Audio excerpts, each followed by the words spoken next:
Hello everyone, welcome back to my YouTube channel Ether Classes. In today's session we will discuss about chemical kinetics. Now what is kinetics? Kinetics का मतलब होता है motion. So kinetics है वो motion को represent करती है. अगर हमारे पास कोई भी reaction है, A gives rise to P, इसमें A is reactant and P is product. अगर कोई भी reaction given है तो कोई भी रिएक्शन है वो होगी या नहीं, मतलब उसकी स्पॉन्टेनिटी, उसकी फिजिबिलिटी, ये सब कौन एक्सप्लेन करता है? That is explain by thermodynamics. लेकिन कोई भी रिएक्शन है वो कितनी स्पीड से होगी और उसका मैकेनिज्म क्या होगा, ए से पी प्रोडक्ट बनाने के अंदर कौन कौन सी स्टेप्स इन्वॉल्व होंगी, कौन कौन सा मतलब प्रोसीजर है, मैकेनिज्म है वो इन्वॉल्व होगा, तो that is explain by kinetics. So, जो kinetics है that explain speed of reaction and mechanism of reaction, कि कोई भी reaction है वो किस mechanism से होगी. Now जो rate of reaction है, now जो chemical kinetics है इसमें हम rate of reaction discuss करते हैं. यहाँ से एक हम ग्राफ ड्रॉ कर सकते हैं. देखो यहाँ पे इनिशियली रिएक्टेंट था, फिर प्रोडक्ट की फॉर्मेशन हुई. Now यहाँ से अगर concentration versus time का ग्राफ ड्रॉ करें,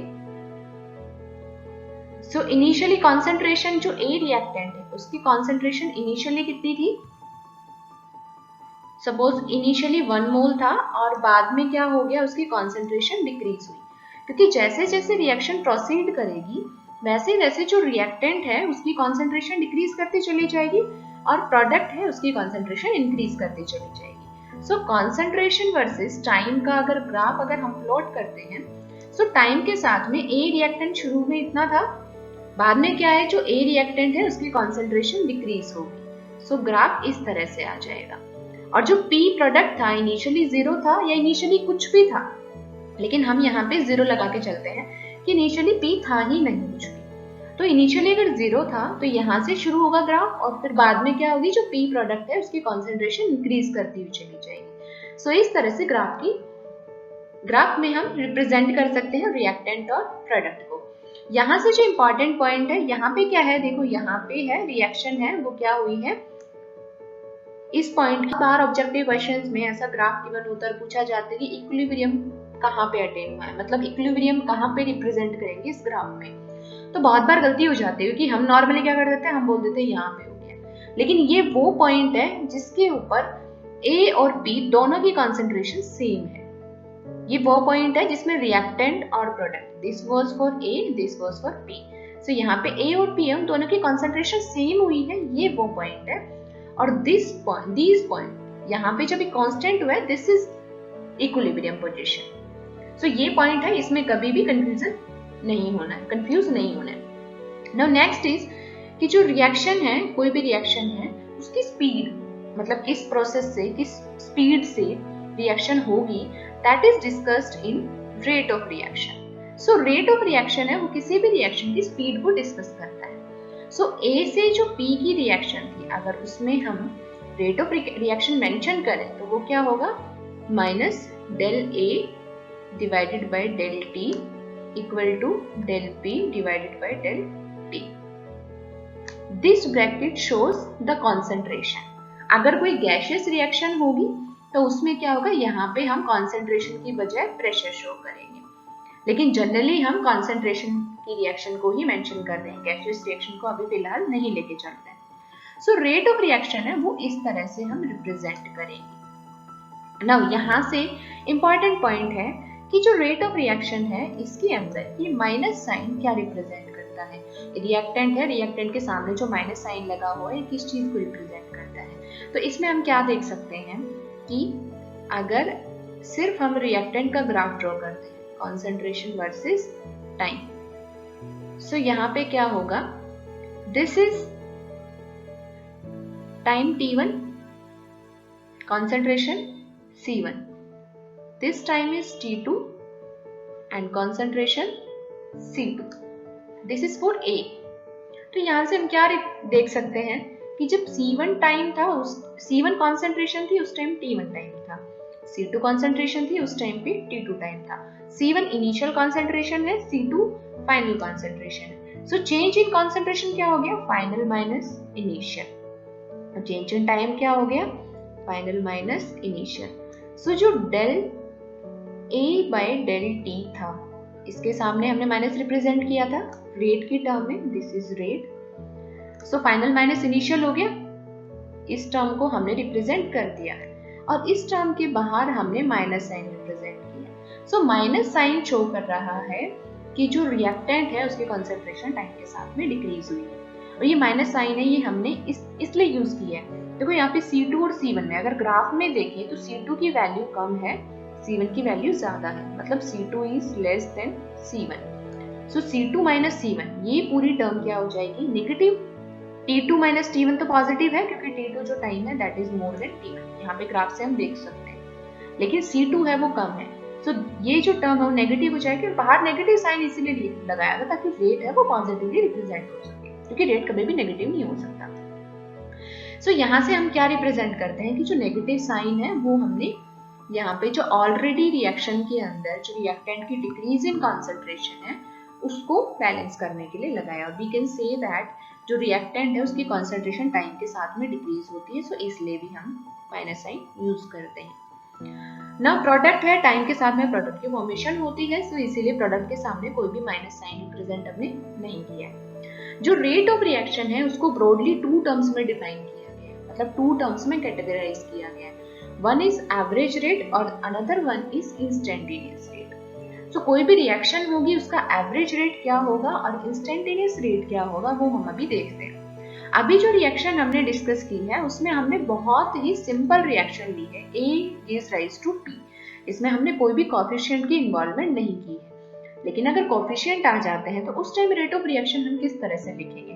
और ये जो रेट ऑफ रिएक्शन हमने मेंशन किया है, क्या ये एवरेज रेट है या इंस्टेंटेनियस रेट है, इसको अभी डिटेल में वन बाय वन हम अभी आगे डिस्कस करते चले जाते हैं।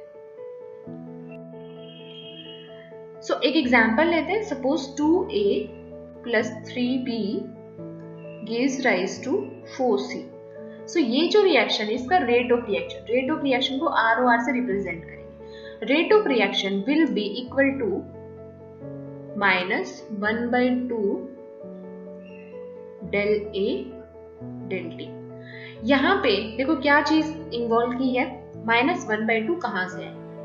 अभी जो हमने देखा था A gives rise to P, उसमें क्या लिखा था, del A divided by del T minus this is equal to del P divided by del T, this is rate of reaction। ये मेंशन किया था चेंज इन कॉन्सेंट्रेशन। सो यहाँ पे भी जो A रिएक्टेंट है उसकी कॉन्सेंट्रेशन टाइम के साथ में डिक्रीज करेगी, इसीलिए यहाँ पे माइनस साइन रिप्रेजेंट किया। This is change in concentration. ना जो कोएफिशिएंट होगा वो 1 बाय कोएफिशिएंट रिप्रेजेंट किया जाएगा for the rate of reaction representation. ना B क्या है, B भी रिएक्टेंट है, सो माइनस साइन। कोएफिशिएंट क्या है, 3 है, इसको लिखेंगे 1/3। रेट ऑफ रिएक्शन में कोएफिशिएंट को 1 अपॉन करके लिखना है। सो यहाँ पे this one will B del B by del T।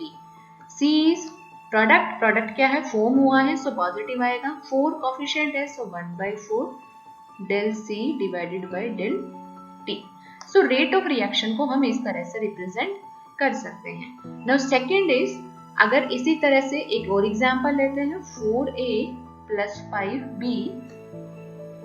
gives rise to 6C। सो इसके अगर हमें रेट ऑफ रिएक्शन मेंशन करनी है तो वो क्या होगी, A रिएक्टेंट है, सो माइनस साइन, कोएफिशिएंट 4 है, so 1/4 del A divided by del T equal to -1/5 del B divided by del T is equal to 1/6 del C divided by del T। So यहाँ तक तो कोई confusion नहीं होगी क्योंकि मैंने एक शुरू में बहुत सिंपल रिएक्शन ली थी, बाद में कॉम्प्लेक्स रिएक्शन इसमें कोएफिशिएंट्स भी हमने इन्वॉल्व किए हैं, वो रिप्रेजेंट करके दिखा दी है। नाउ यहाँ पे जो इम्पोर्टेंट टर्म्स है कि किस टर्म को क्या बोलते हैं, that is most important. So ROR is rate of reaction. Now this is del A by del T। सिर्फ ये टर्म टाइम के साथ में क्या होगा, जो A कॉन्सेंट्रेशन है, जो रिएक्टेंट की कॉन्सेंट्रेशन है दैट विल डिक्रीज, और रिएक्टेंट है वो टाइम के साथ में डिसअपियर होना शुरू हो जाएगा। सो rate of disappearance rate of disappearance, इसको ROD करके रिप्रेजेंट कर लेते हैं। रेट ऑफ डिसअपियरेंस जो भी रिएक्टेंट है, सपोज इस रिएक्शन की हम बात करते हैं, तो rate of disappearance of A that will be equal to minus del A del T। So without जो कॉफिशिएंट है इसको हटा के ये जो बाकी टर्म है, this is rate of disappearance of A। Second is rate of disappearance of B। B भी रिएक्टेंट है, सो B भी क्या होगा, टाइम के साथ में डिक्रीज करेगी, उसकी कॉन्सेंट्रेशन भी, वो भी टाइम के साथ में डिसअपियर होना शुरू होगा। सो this will B del B by del T। So this is rate of disappearance of B. Now third one is rate of appearance. Rate of appearance of C. So rate of appearance of C क्या होगा, क्योंकि time के साथ में देखो इस reaction के अंदर क्या था, C क्या था, प्रोडक्ट है। तो प्रोडक्ट क्या होगा, टाइम के साथ में फॉर्म होना शुरू होगा, मतलब प्रोडक्ट की जो कंसंट्रेशन है टाइम के साथ में इंक्रीज करेगी, that will start appearing. So इसीलिए प्रोडक्ट के लिए हम यूज करेंगे rate of appearance ROA and that will be equal to del C del divide by del T। So इस तरह से जो डिफरेंट टर्म्स है इनका ये मतलब होता है। अब इनके बेसिस के ऊपर न्यूमेरिकल सॉल्व करते हैं कि क्वेश्चन क्या सेट हो सकता है। फर्स्ट क्वेश्चन तो क्या सेट हो सकता है, कोई भी रिएक्शन गिवन हो उसमें पूछा जा सकता है कि रेट ऑफ रिएक्शन की इक्वेशन लिखो इन टर्म्स ऑफ जो भी रिएक्टेंट है A B C D या जो भी प्रोडक्ट है A B C D इस तरह से।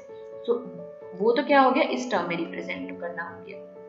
सेकंड क्वेश्चन सेट हो सकता है कि रेट ऑफ डिसअपियरेंस पूछा जाए, या रेट ऑफ डिसअपियरेंस गिवन हो, रेट ऑफ रिएक्शन पूछा जाए, या कोई भी जो दो टर्म है जैसे A और C है तो ये पूछ लें कि जो A है रिएक्टेंट है उसका डिसअपियरेंस, रिएक्टेंट मतलब A रिएक्टेंट का rate of disappearance of A और rate of appearance of C, इन दोनों के बीच में क्या रिलेशन है, या किसी एक का डेटा देके और वहां से कैलकुलेशन करा के देख सकते हैं। तो इस तरह से इस टॉपिक के अंदर से डिफरेंट तरह के न्यूमेरिकल सेट हो सकते हैं।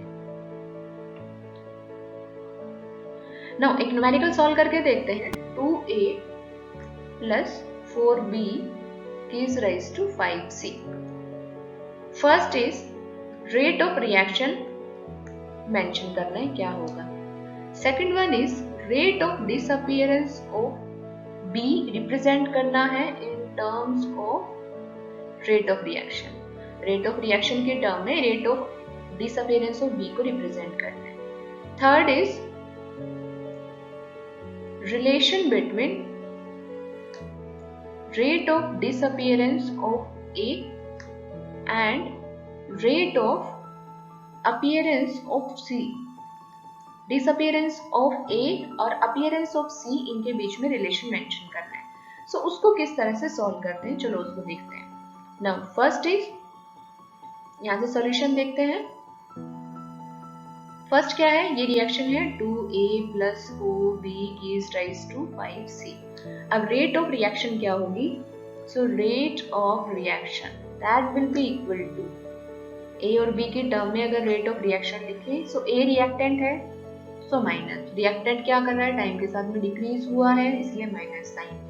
नाउ कोएफिशिएंट 2 है so 1/2 del A divided by del T is equal to, similarly B reactant है माइनस, कोएफिशिएंट 4 है so 1/4 del B divided by del T equal to 1/5। C क्या है, प्रोडक्ट है, प्रोडक्ट क्या कर रहा है, टाइम के साथ में इंक्रीज करेगा, सो इसलिए पॉजिटिव 1/5 क्योंकि 5 कोएफिशिएंट है del C divided by del T। So इस तरह से रेट ऑफ रिएक्शन हमने यहाँ पे मेंशन कर दिया है। नाउ सेकंड जो क्वेश्चन है, सेकंड क्वेश्चन क्या है कि रेट ऑफ डिसअपियरेंस को रेट ऑफ रिएक्शन के टर्म में रिप्रेजेंट करना है। This is one first.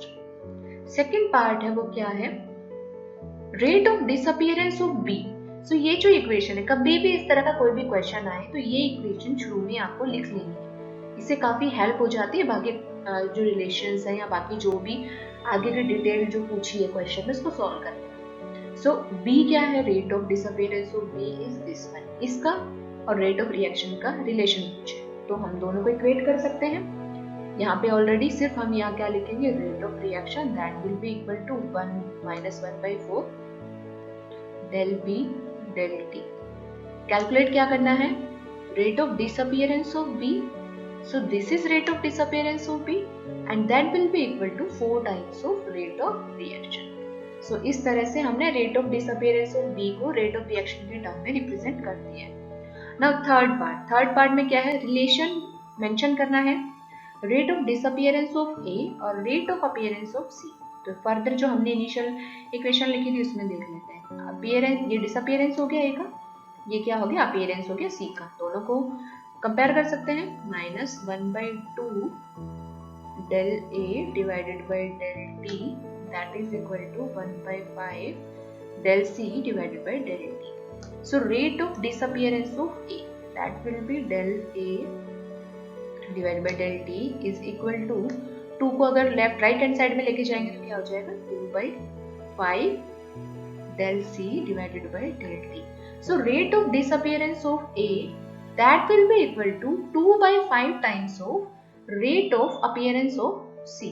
so this is rate of disappearance of A, that is 2/5 times of rate of appearance of C। so इस तरह से अगर हमें कोई न्यूमेरिकल वैल्यू गिवन हो तो हम उसको वहां से सॉल्व कर सकते हैं, अगर कोई भी न्यूमेरिकल डेटा मेंशन किया गया हो तो। ना अभी तक जो भी रेट ऑफ रिएक्शन हमने स्टडी किया है दैट इज एवरेज रेट। सो इसके लिए हम क्या करते हैं? एक रिएक्शन लेते हैं A gives rise to P। Now A is reactant and P is product। Time के साथ में रिएक्टेंट की कॉन्सेंट्रेशन डिक्रीज करेगी। कॉन्सेंट्रेशन वर्सेस टाइम का ग्राफ अगर प्लॉट करें, now this one will be decrease. Now time के साथ में इनिशियली कॉन्सेंट्रेशन थी C1 एट टाइम T1, बाद में कॉन्सेंट्रेशन हो गई C2 एट टाइम T2। सो यहाँ से जो रेट होगा दैट इज, अगर इसका हम रेट जैसे अभी तक हमने लिखा है minus del A divided by del T, तो A का चेंज क्या है? इनिशियली कॉन्सेंट्रेशन थी C1, उस टाइम पे टाइम था T1, बाद में कॉन्सेंट्रेशन हो गई C2, टाइम हो गया T2। तो यहाँ से आप फाइनल कॉन्सेंट्रेशन क्या है? C2 minus C1 divided by T2 minus T1। सो एक पर्टिकुलर इंटरवल ऑफ टाइम लिया है हमने, T1 से T2 जो टाइम है that is a particular interval of time. उस टाइम पे जो चेंज इन कंसंट्रेशन है that will be defined as average rate. So average rate क्या होता है? The change in concentration of any reactant और product with a particular interval of time is known as average rate. So average rate हमेशा एक particular interval के लिए होता है। नाउ यहां से हम क्या देखते हैं? C2 जो कॉन्सेंट्रेशन है that is less then C1, so C2 is less than C1, T2 is greater than T1, so यहाँ पे this term will be negative, C2 minus C1, this one will be negative, already negative sign show किया हुआ है, so rate क्या होगा यहाँ से? Positive हो जाएगा। so अभी तक जो भी हमने मेंशन किया था इस तरह से जो भी रेट था this one del P divided by del T, इस तरह का जो भी रेट हमने मेंशन किया है दैट इज एवरेज रेट। वो एक पर्टिकुलर इंटरवल ऑफ टाइम के लिए मेंशन किया है, so that is a average rate. Now जो अनदर टर्म है that is instantaneous rate. Instantaneous rate क्या होता है? Rate at a particular time. एक पर्टिकुलर टाइम में कोई रिएक्शन है A से B और अगर ये बोले कि बिल्कुल एग्जैक्टली 5.5 मिनट के ऊपर रेट क्या है, so that will be instantaneous rate. एक पर्टिकुलर टाइम के ऊपर at a particular instant of time. So इसके लिए भी हम ग्राफ प्लॉट करते हैं और ग्राफ से समझते हैं कि एक्चुअल में इंस्टेंटेनियस रेट क्या होता है। सो कॉन्सेंट्रेशन वर्सेस टाइम, A जो रिएक्टेंट है ये टाइम के साथ में क्या करेगा? डिक्रीज करेगा, तो हमने इसको इस तरह से रिप्रेजेंट किया। Now this is the time जिसके बारे में बात की गई है कि ये टाइम है, this will be the time, और इस टाइम के ऊपर आपको रेट कैलकुलेट करना है। तो हम क्या करेंगे? जो भी ग्राफ है उसके ऊपर टेंजेंट ड्रॉ करेंगे और जैसे ही टेंजेंट ड्रॉ करेंगे this will be the tangent. ना ये जो टेंजेंट है, टेंजेंट क्या करेगा? एक्स एक्सिस के साथ एक एंगल फॉर्म करेगा, दिस इज थीटा। सो जो स्लोप होगी ग्राफ की दैट इज 10, जनरली हम थीटा लिखते हैं लेकिन ऑलरेडी हमने इसमें थीटा ले लिया है, तो अभी स्लोप के अंदर जो थीटा होगा वो क्या होगा। तो देखो क्या होता है, कभी भी अगर इस तरह से कोई भी ग्राफ के ऊपर हमने ऐसे टेंजेंट ड्रॉ की है और ये थीटा गिवन है, तो जो स्लोप में जो हम थीटा लिखेंगे वो क्या होता है कि एक्स एक्सिस से इस डायरेक्शन में चलने के ऊपर जो थीटा होता है that is for the slope. So this is suppose theta 1. So this will be included for slope. So यहाँ से ये कितना हो गया थीटा 1, और थीटा 1 क्या है 180 माइनस थीटा. ओके, सो यहाँ से जो स्लोप होगी that will B tan theta 1. Slope के अंदर हमेशा हमें ये टर्म लेनी है, दिस थीटा 1 लेना है, मतलब एक्स एक्सिस से इस डायरेक्शन में मूव करेंगे और उस टाइम पे जो थीटा होगा that will be included for the slope. ये बहुत इंपॉर्टेंट पॉइंट है, अदरवाइज क्वेश्चन इसमें गलत हो सकते हैं. मेनली साइन का चेंज आता है, जैसे पॉजिटिव है तो नेगेटिव आ गया, नेगेटिव है तो पॉजिटिव आ गया, इस तरह का चेंज इसी वजह से आता है क्योंकि हम ये थीटा यूज कर लेते हैं, जबकि यूज ये थीटा करना होता है. सो यहाँ पे जो स्लोप है tan थीटा, ये क्या रिप्रेजेंट करेगा इंस्टेंटेनियस रेट. और अभी तक जो हमने रेट मेंशन किया था a gives rise to p, इसमें रेट क्या था, rate equal to minus del a divided by del t equal to del p divided by del t. So यहाँ से जो रेट अभी तक मेंशन किया था वो एवरेज रेट था. अगर इसी को रिप्रेजेंट करेंगे हम इंस्टेंटेनियस रेट के टर्म में, तो उस टाइम पे क्या होता है डेल टी. इंस्टेंटेनियस रेट का मतलब क्या होता है, जो इंटरवल है दैट अप्रोचेस टू 0, मतलब इंटरवल है वो जीरो को अप्रोच कर रहे हैं, उस टाइम पे जो रेट कैलकुलेट करेंगे that will be instantaneous rate. तो अगर दिस इज एवरेज रेट, सो अगर इंस्टेंटेनियस रेट अगर हम मेंशन करेंगे तो यही जो रिएक्शन है, ये जो इक्वेशन है, ये किस तरह से रिप्रेजेंट होगी, D A divided by D T equal to D P divided by D T. So this will be the instantaneous rate. तो ये बहुत इंपॉर्टेंट फैक्टर है. एवरेज रेट में हम डेल का यूज करेंगे. इंस्टेंटेनियस क्या होता है, जब इंटरवल है वो बहुत कम हो जाए उस टाइम पे क्या हो जाएगा, इंस्टेंटेनियस रेट हो जाएगा. उसको हम इस तरह से रिप्रेजेंट करेंगे. ग्राफ गिवन है तो उसमें हम स्लोप से निकालेंगे, जो स्लोप होगा वो इंस्टेंटेनियस रेट होगा. नाउ ये क्वेश्चन है, in a reaction the concentration of reactant A changes from 0.200 mole per liter to 0.150 mole per liter in 10 minutes. What is the average rate of reaction during this interval? So इसको हम solve करते हैं. जो भी reactant था A reactant है that is converted into any product और number of products. क्योंकि यहाँ पे हमें सिर्फ रिएक्टेंट A गिवन है, प्रोडक्ट के बारे में कोई इंफॉर्मेशन नहीं है, तो हम इस तरह से एक जनरल इक्वेशन लिख सकते हैं. Now rate of reaction is equal to minus del A divided by del T. क्योंकि यहाँ पे एवरेज रेट मेंशन करना है तो इस तरह से हम ये मेंशन करेंगे. रिएक्शन हमें गिवन नहीं है इसलिए हमने ये रिएक्शन लिखी है. Now this is equal to, यहाँ पे क्या होगा, final concentration of A minus initial concentration of A divided by time interval, मतलब del T. So rate of reaction that will be equal to minus final concentration क्या है, concentration change हुई है 0.200 मोल per litre से 0.150 मोल per litre पे. तो 0.150 मोल per litre क्या है, फाइनल कॉन्सेंट्रेशन है 0.200. दिस इज इनिशियल कॉन्सेंट्रेशन और टाइम कितना है 10 मिनट्स. So this is 10. यहां से सॉल्व करेंगे सो ये कितना आएगा,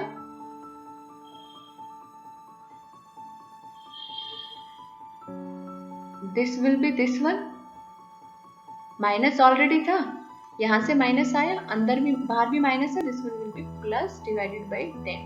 सो this will B 0.005 mole per liter per minute. So rate of reaction क्या हो जाएगा 0.005 मोल पर लीटर पर मिनट. ये यूनिट कहाँ से आई, तो इसको हम देख सकते हैं. Rate of reaction is equal to change in concentration. Concentration की यूनिट क्या है, ऑलरेडी मेंशन है न्यूमेरिकल में, मोल पर लीटर. और टाइम क्या है, इन मिनट, तो मोल पर लीटर पर minute. So rate of reaction क्या हो गया, this one will be the answer. Now जो रेट ऑफ रिएक्शन है इसको हम क्या कर सकते हैं, जनरली हम ऐसा यूनिट में मेंशन करते हैं, जो टाइम है उसको हम सेकंड्स में लिखते हैं. सो जो ये रिएक्शन थी, हमने जो इक्वेशन लिखी थी 0.150 0.200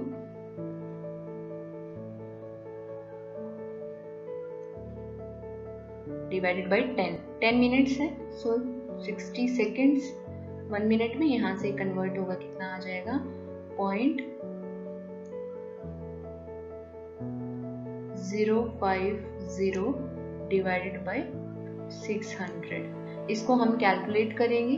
this one will B 5 divided by 600 into यहाँ से 20 यहाँ पे हो गई. सो यहाँ से 4 0 है, उनको 10⁻⁻⁴ में लिखेंगे. 5/6 क्या हो जाएगा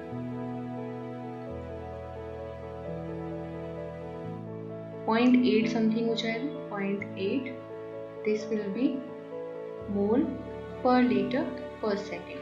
सो इस तरह से हम क्या कर सकते हैं, ऐसे यूनिट के अंदर जो है उसमें हम टाइम को मिनट से सेकंड में कन्वर्ट करेंगे, या फिर अगर आवर में टाइम दिया होगा उसको भी सेकंड में कन्वर्ट करके सॉल्यूशन देंगे.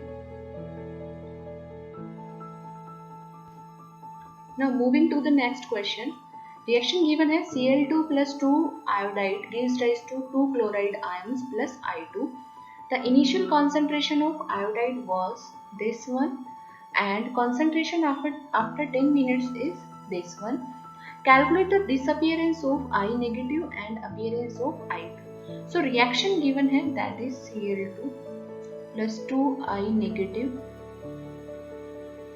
gives rise to 2 chloride ion plus I2. Now यहाँ से हम क्या कर लेते हैं, रेट ऑफ रिएक्शन को लिख लेते हैं. So that will be equal to minus del Cl2 divided by del T equal to minus 1/2 del iodide divided by del T equal to 1/2 del chloride divided by del T equal to del I2 divided by del T. So this is the rate of reaction. Now given क्या है, iodide की concentration है. Iodide की concentration है, initial थी, initial is 0.25 mole per litre और final कितना है 0.23 मोल पर लीटर. सो हम क्या कर सकते हैं, टाइम भी गिवन है 10 मिनट्स. यहाँ से this one can be calculated. So this is change in concentration, that is final concentration minus initial concentration. So final concentration is 0.23, initial is 0.25 divided by time. 10 minutes है, second में convert करेंगे तो यहाँ से multiply हो जाएगा. This comes out to be 3.33 into 10⁻⁻⁵ और unit क्या हो जाएंगी, कॉन्सेंट्रेशन है मोल पर लीटर और डिनोमिनेटर में है time, that is in second. So this will be. Now जो रेट ऑफ रिएक्शन है, सो यहाँ से हम क्या लिख सकते हैं, calculate the disappearance of iodide. यहाँ से this is the disappearance, negative sign already बाहर होगा तो इसीलिए ये आंसर क्या हो गया, पॉजिटिव हो गया. सो this is the disappearance of iodide. So first one is this one. Now second is appearance of iodine. तो वो हमें कैलकुलेट करना है. हमारे पास में ये वैल्यू गिवन है तो हम क्या कर लेते हैं, इसको और इसको इक्वेट कर लेते हैं. यहाँ से क्या लिख सकते हैं, -1/2 del iodide dt is equal to del I2 divided by del t. This is equal to, this is the appearance of I2. So ये किसके बराबर है, that is minus del I by dt divided by 2. So del I by dt की हमने value अभी calculate की है, that is 3.33 into 10⁻⁻⁵ divided by 2। सो यहाँ से ये आंसर कितना आया 1.66 इंटू 10⁻⁻5 मोल पर लीटर पर सेकेंड। सो इस तरह से अगर कोई भी न्यूमेरिकल गिवन होगा तो उसको हम सॉल्व कर सकते हैं।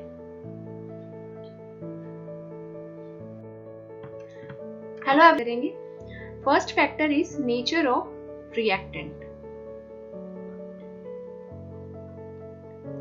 नेचर ऑफ रिएक्टेंट है वो किस तरह से रेट ऑफ रिएक्शन को इफेक्ट करेगा, उसको वन बाय वन हम डिस्कस करेंगे। नेचर ऑफ रिएक्टेंट में हम क्या क्या डिस्कस करेंगे, टाइप ऑफ रिएक्टेंट्स, मतलब रिएक्टेंट्स है वो आयोनिक है या कोवेलेंट है, तो वो किस तरह से रेट को इफेक्ट करेंगे, या फिर फिजिकल स्टेट कि जो रिएक्टेंट है वो गैस है, लिक्विड है या सॉलिड है, तो वो किस तरह से इफेक्ट करेगा।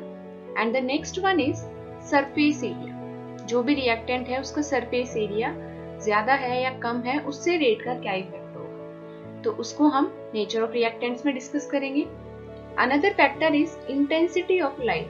अगर कोई फोटोकेमिकल रिएक्शन है, मतलब कोई ऐसी रिएक्शन है जो लाइट की प्रेजेंस में होगी, तो उस टाइम पे अगर इंटेंसिटी ऑफ लाइट हम वेरी करेंगे तो उसके बेसिस के ऊपर रेट ऑफ रिएक्शन है उसमें क्या इफेक्ट होगा। तो intensity of light is also an important factor for photochemical reactions. Now third factor is temperature.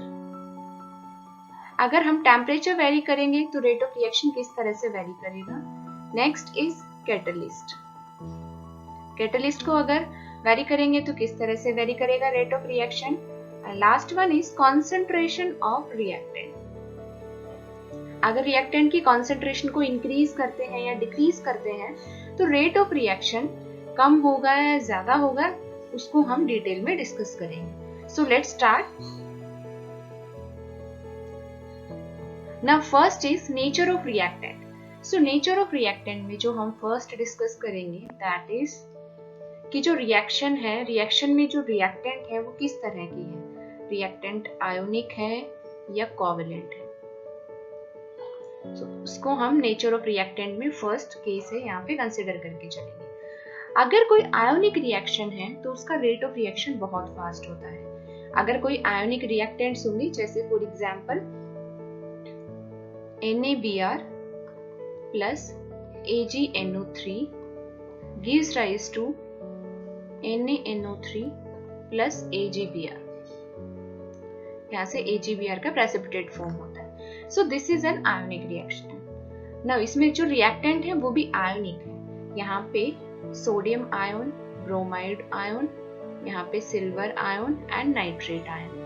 Now solution के अंदर आयंस प्रेजेंट है, बस वो एक दूसरे से जाके मिक्स होंगे और उसी के बेसिस पे प्रोडक्ट की फॉर्मेशन करेंगे। सो ये जो रिएक्शंस होती हैं इनका जो रेट ऑफ रिएक्शन है that is very high.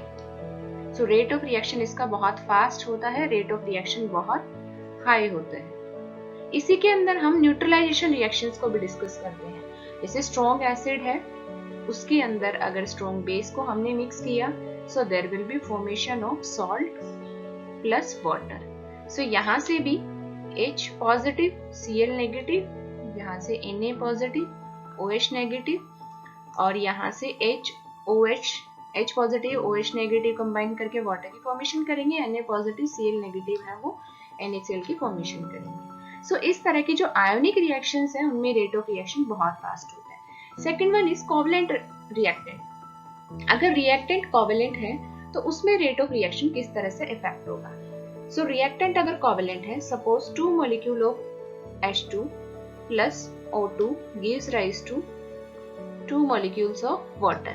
Now इसमें जो रेट ऑफ रिएक्शन है वो किस तरह से इफेक्ट होगा। सो इसमें हम क्या देख सकते हैं, यहाँ पे देखो हाइड्रोजन हाइड्रोजन में बॉन्ड है, ऑक्सीजन ऑक्सीजन के अंदर बॉन्ड है, और यहाँ से ये वाटर की फॉर्मेशन हुई है। सो इनिशियल फर्स्ट जो कंडीशन है वो क्या होगी कि सबसे पहले तो इनके बीच का बॉन्ड ब्रेक होगा, देन जो एटम्स सेपरेट हुए हैं वो जाके मिक्स होके नए बॉन्ड की फॉर्मेशन करेंगे। सो जो कोवेलेंट रिएक्टेंट है उसमें पहले क्या है, बॉन्ड ब्रेकिंग है, देन बॉन्ड मेकिंग है।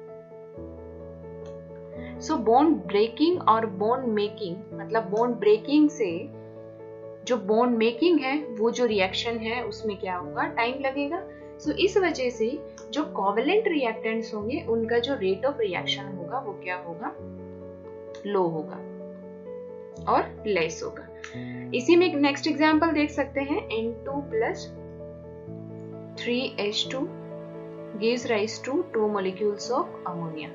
यहाँ पे नाइट्रोजन नाइट्रोजन के अंदर triple bond, hydrogen hydrogen single bond, ammonia this one.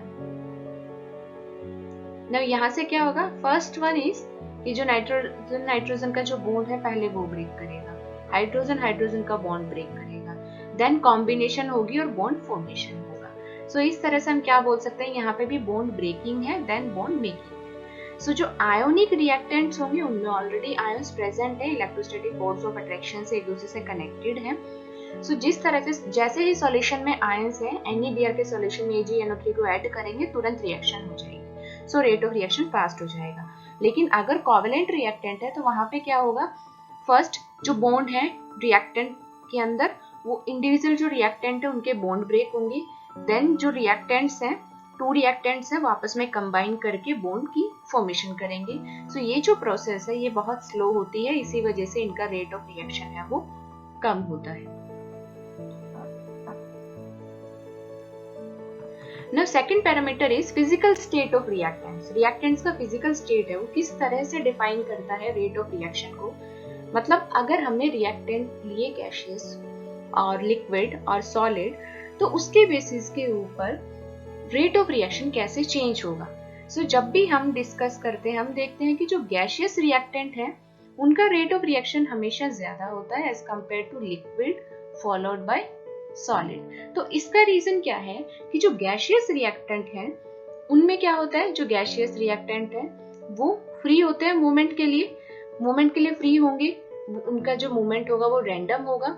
सो ये सपोज A रिएक्टेंट है और ये this one is B reactant, इनका मूवमेंट रैंडम होगा, वो इजीली क्या करेंगे एक दूसरे से कंबाइन करेंगे और जल्दी से प्रोडक्ट की फॉर्मेशन करेंगे।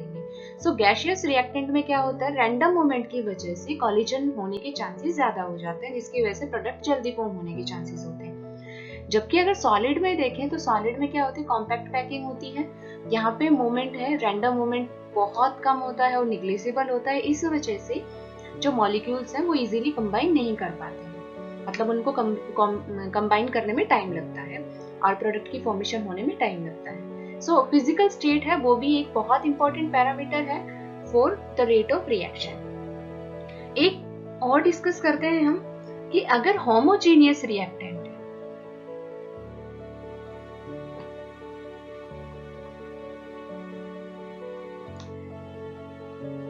उनका रेट ऑफ रिएक्शन है that is more than heterogeneous reactant. अगर सेम तरह के रिएक्टेंट्स होंगे वो आपस में जल्दी कंबाइन करेंगे as compare to the heterogeneous reactants. So rate of reaction of homogeneous reactants is more than rate of reaction of heterogeneous reactant. Next is rate of reaction is directly proportional to stability of product. Stability of product. Or rate of reaction is inversely proportional to stability of reactant. मतलब अगर जो reactant है वो जितना कम stable होगा वो उतनी ही ज्यादा कोशिश करेगा प्रोडक्ट में कन्वर्ट होने की, तो रेट ऑफ रिएक्शन क्या हो जाएगा, फास्ट हो जाएगा। ऐसे A रिएक्टेंट है, इसकी जितनी कम स्टेबिलिटी होगी वो उतना ही स्पीड अप होके और B प्रोडक्ट में फॉर्म हो जाएगा। और second factor is stability of product. Product जितना ज्यादा स्टेबल होगा रिएक्टेंट उतना ही क्या करेगा, प्रोडक्ट में कन्वर्ट हो जाएगा। सो रेट ऑफ रिएक्शन क्या हो जाएगा, फास्ट हो जाएगा। सो रेट ऑफ रिएक्शन है वो स्टेबिलिटी ऑफ प्रोडक्ट या फिर स्टेबिलिटी ऑफ रिएक्टेंट के ऊपर भी डिपेंड करता है। Next is concentration of reactants. Reactants की कॉन्सेंट्रेशन को अगर हम चेंज करेंगे तो उससे रेट ऑफ रिएक्शन है वो क्या होगा, चेंज होगा। इस तरह से जनरली इसमें भी हमने ऑब्जर्व किया है कि जैसे जैसे हमने रिएक्शन की कॉन्सेंट्रेशन है उसको चेंज किया है, मतलब इसमें क्या क्या पैरामीटर हो सकते हैं। फर्स्ट, अगर रिएक्शन की कॉन्सेंट्रेशन है, रिएक्टेंट्स की कॉन्सेंट्रेशन है, वो इंक्रीज की है, सो रेट है वो इंक्रीज करेगा। जनरली ये होता है, लेकिन इसके अलावा और भी पैरामीटर्स है जो हमने देखे हैं। वो क्या है कि रिएक्टेंट्स की कॉन्सेंट्रेशन अगर इंक्रीज की है तो बहुत बार क्या होता है, जो रेट ऑफ रिएक्शन है वो क्या कर जाता है, डिक्रीज कर जाता है। ये जो रेट ऑफ रिएक्शन है और कॉन्सेंट्रेशन का जो डिपेंडेंस है, इसको हम मेनली रेट लॉ से डिस्कस करते हैं। अगर हमारे पास में रेट लॉ अवेलेबल हो तो हम इजीली बता सकते हैं कि कॉन्सेंट्रेशन बढ़ाने से या घटाने से किस तरह से रेट ऑफ रिएक्शन है वो चेंज होगा। नेक्स्ट इज, बहुत बार क्या होता है कि जो रेट ऑफ रिएक्शन है वो अनअफेक्टेड रहते हैं, मतलब रिएक्टेंट की कॉन्सेंट्रेशन हमने इंक्रीज की but there will be no effect on rate of reaction. तो बहुत बार क्या होता है, कुछ रिएक्शंस ऐसी होती हैं जिनमें रेट ऑफ रिएक्शन है वो क्या हो जाता है, अनअफेक्टेड होता है by the change in concentration. उसके अलावा एक और भी डिस्कस करते हैं कि जो रेट ऑफ रिएक्शन है, अगर रिएक्टेंट्स की कॉन्सेंट्रेशन हमने इंक्रीज की सो क्या होगा, जो रेट ऑफ रिएक्शन है वो बहुत बार क्या होता है, प्रोडक्ट की कॉन्सेंट्रेशन पे भी डिपेंड करता है। अभी तक हमने क्या देखा है, रिएक्टेंट की कॉन्सेंट्रेशन बढ़ाई तो बढ़ गया, रिएक्टेंट की कॉन्सेंट्रेशन बढ़ाई तो बहुत बार घट गया, रिएक्टेंट्स की कॉन्सेंट्रेशन इंक्रीज करी बट कुछ इफेक्ट नहीं हुआ। ये जो केस है स्पेशल केस है। अगर हमने प्रोडक्ट की कॉन्सेंट्रेशन, मतलब जो रेट ऑफ रिएक्शन है वो क्या कर रहा है, प्रोडक्ट की कॉन्सेंट्रेशन पे भी डिपेंड करता है। तो अगर प्रोडक्ट की कॉन्सेंट्रेशन थोड़ी बहुत चेंज की तो उससे रेट ऑफ रिएक्शन किस तरह से डिफर करेगा वो हम देख सकते हैं। इसका एक स्पेशल केस है ozone, O3 is converted into O2। सो ये जो रिएक्शन है इसके अंदर जब रेट लॉ हम लिखते हैं तो वहां से हम क्या देखते हैं कि जो रेट लॉ के अंदर कि जो रिएक्टेंट की कॉन्सेंट्रेशन है इसी के साथ साथ जो प्रोडक्ट है मतलब जो O2 है इसकी कॉन्सेंट्रेशन के ऊपर भी रेट ऑफ रिएक्शन डिपेंड करता है। मतलब अगर हमने O2 की कॉन्सेंट्रेशन को भी वेरी किया तो उससे भी रेट ऑफ रिएक्शन है वो क्या हो जाएगा, चेंज हो जाएगा। सो जो कॉन्सेंट्रेशन ऑफ रिएक्टेंट्स है इसको हम डिटेल में rate law and order of reaction जब डिस्कस करेंगे उसके अंदर इसको डिटेल में हम स्टडी करेंगे। Next one is surface area of reactant, मतलब रिएक्टेंट है उसका सरफेस एरिया अगर वेरी करेंगे तो उससे रेट ऑफ रिएक्शन के ऊपर क्या इफेक्ट होगा। सो मेनली क्या होता है कि जो रिएक्टेंट है उसका जो सरफेस एरिया है that is directly proportional to rate of reaction. मतलब कोई भी रिएक्टेंट है उसका जितना ज्यादा सरफेस एरिया होगा उतना ही ज्यादा रेट ऑफ रिएक्शन होगा। इसके लिए हम ये एग्जांपल ले सकते हैं कि अगर हमें वाटर के अंदर शुगर डिसॉल्व करनी है, शुगर को 2 फॉर्म्स में ले सकते हैं। एक शुगर है उसको हमने क्यूबिक फॉर्म में लिया है और second one is powdered form में लिया है। तो उन दोनों में से कौन सा शुगर है वो इजीली वाटर में डिसॉल्व होगा। सो हमने जैसे प्रैक्टिकली अपने घर में करके देखते हैं कि वाटर है, वाटर के अंदर अगर पाउडर्ड शुगर डालते हैं तो वो जल्दी डिसॉल्व हो जाता है as compare to the cubic sugar. So उसका रीजन क्या है कि जो क्यूबिक शुगर है, this one is the cubic sugar. So यहाँ पे क्या होता है कि जो वाटर के मॉलिक्यूल्स हैं वो इस क्यूबिक शुगर है जो एक क्यूब बना हुआ है, इस क्यूब के जो आउटर मोस्ट क्यूब के अंदर जो आउटर मोस्ट शुगर के पार्टिकल्स है सिर्फ उन्हीं से इंटरेक्ट कर जाते हैं, जबकि जो मिडल में जो पार्टिकल्स है उनसे उनका इंटरेक्शन प्रॉपर्ली नहीं हो पाता है। इसी वजह से जो रेट ऑफ रिएक्शन है वो क्या होता है, स्लो होता है। जबकि अगर पाउडर्ड शुगर होगा तो उसमें क्या होगा कि सरफेस एरिया ज्यादा होगा। सरफेस एरिया ज्यादा होने की वजह से क्या होता है कि जो पाउडर्ड शुगर के अंदर जो शुगर के मॉलिक्यूल्स हैं वो इजीली वाटर के साथ में इंटरेक्शन कर पाते हैं। उनका सरफेस एरिया ज्यादा होने की वजह से जो शुगर के जो पार्टिकल्स हैं वो इजीली वाटर के साथ में इंटरेक्ट कर पाते हैं और वाटर के अंदर इजीली डिसॉल्व हो पाते हैं। सो इस तरह से हम क्या देखते हैं कि अगर हमने सरफेस एरिया इंक्रीज किया है सो रिएक्टेंट्स का सरफेस एरिया इंक्रीज करने पे रेट ऑफ रिएक्शन है वो क्या करता है, इंक्रीज करता है।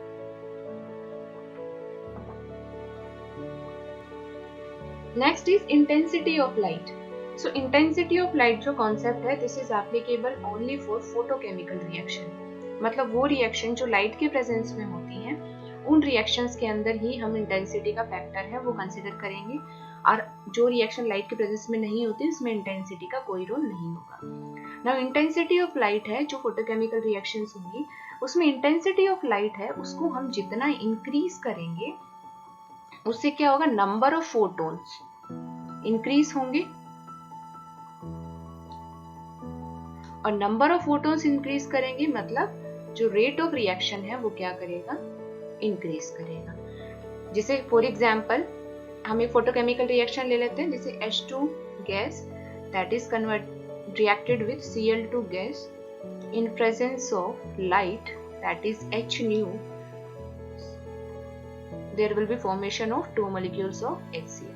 So यहाँ पे जो H nu है, जो फोटोकेमिकल रिएक्शंस हैं उनका जो रिप्रेजेंट करने का सिंबल है, सो H nu है वो किसको रिप्रेजेंट करता है, लाइट को या फिर फोटोन की एनर्जी को।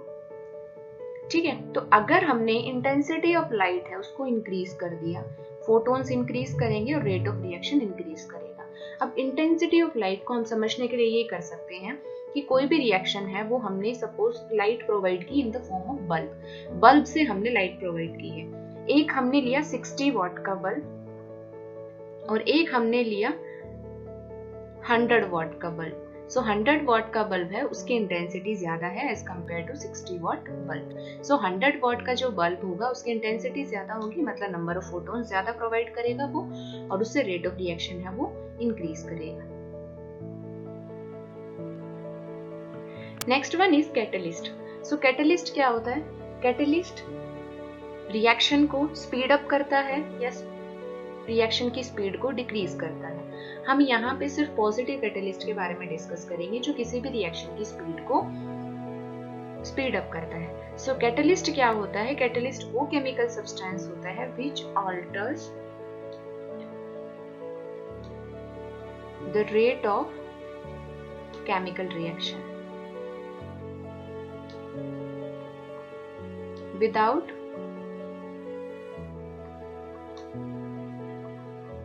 its consumption.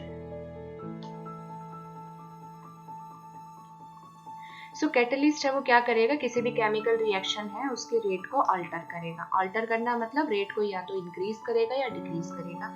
अगर रिएक्शन के रेट को इंक्रीज करता है तो उसको हम पॉजिटिव कैटलिस्ट बोल सकते हैं, रिएक्शन के रेट को डिक्रीज करता है उसको हम नेगेटिव कैटलिस्ट या पॉइजन भी बोल सकते हैं। यहाँ पे मेनली जो हम डिस्कस करेंगे वो सिर्फ पॉजिटिव कैटलिस्ट के बारे में डिस्कस करेंगे। सो कैटलिस्ट ऐसा क्या करता है, जैसे कोई भी रिएक्शन है, अगर कोई रिएक्टेंट है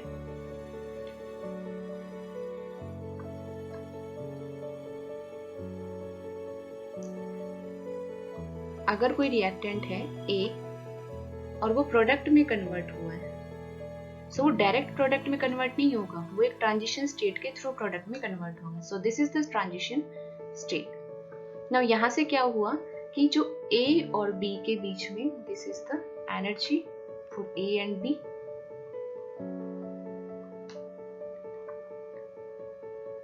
Now जो A रिएक्टेंट है उसको जो ट्रांजिशन स्टेट है, मतलब यहाँ तक पहुंचने के लिए कुछ एनर्जी की रिक्वायरमेंट होगी। This energy, the energy required by the reactant to the minimum amount of energy required by the reactant to gets converted into product is known as activation energy. ये जो एनर्जी है, ये जो energy barrier है यहाँ A से और transition state पे पहुंचने के लिए जो एनर्जी बैरियर है, जो एनर्जी रिक्वायरमेंट होगी, that energy is activation energy. ना जो कैटलिस्ट है वो क्या करता है, अगर विदाउट कैटलिस्ट की हमने रिएक्शन तो इस तरह से ये एक्टिवेशन एनर्जी हो गई, लेकिन अगर हमने कैटलिस्ट यूज किया, वो भी पॉजिटिव कैटलिस्ट यूज किया, तो वो क्या करेगा कि डिफरेंट पाथवे प्रोवाइड करेगा। मतलब इस तरह से रिएक्शन होगी, this is the another pathway, और अब देखो जो एक्टिवेशन एनर्जी है वो कितनी हो जाएगी, this one will be the activation energy. So यहाँ से हमने क्या देखा कि ई डैश है that is less than E, मतलब बहुत कम एनर्जी देके भी हम रिएक्टेंट को प्रोडक्ट में कन्वर्ट कर सकते हैं। सो जो कैटलिस्ट है वो क्या कर देता है, एक्टिवेशन एनर्जी है उसको डिक्रीज करेगा। एक्टिवेशन एनर्जी जैसे डिक्रीज करेगी, रिएक्टेंट है वो इजीली प्रोडक्ट में कन्वर्ट हो जाएगा। सो रेट ऑफ रिएक्शन है वो क्या हो जाएगा, इंक्रीज हो जाएगा। सो कैटलिस्ट क्या करता है, अल्टरनेटिव पाथवे प्रोवाइड करता है रिएक्टेंट से प्रोडक्ट में कन्वर्ट होने के लिए। And the second one is कि जो एक्टिवेशन एनर्जी है उसको कम करेगा इनिशियली विदाउट कैटलिस्ट। जो एक्टिवेशन एनर्जी है उसके कंपैरिजन में एक्टिवेशन एनर्जी जैसे ही कम होगी रेट ऑफ रिएक्शन हो क्या हो जाएगा, फास्ट हो जाएगा। इसका एग्जांपल हम देख सकते हैं, जैसे SO2 reacts with O2 gives rise to SO3। सो यहाँ पे जो NO है, NO क्या है, कैटलिस्ट है।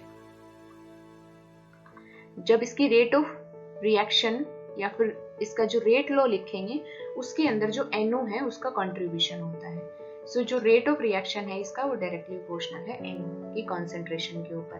मतलब अगर हमने इस कैटलिस्ट के कंसंट्रेशन को इंक्रीज या डिक्रीज किया तो वो क्या होगा, रेट ऑफ रिएक्शन है वो क्या करेगा, चेंज हो जाएगा। Next factor is temperature. अगर रिएक्शन है उसमें टेम्परेचर को इंक्रीज करते हैं या डिक्रीज करते हैं तो उससे रेट ऑफ रिएक्शन के ऊपर क्या इफेक्ट होगा।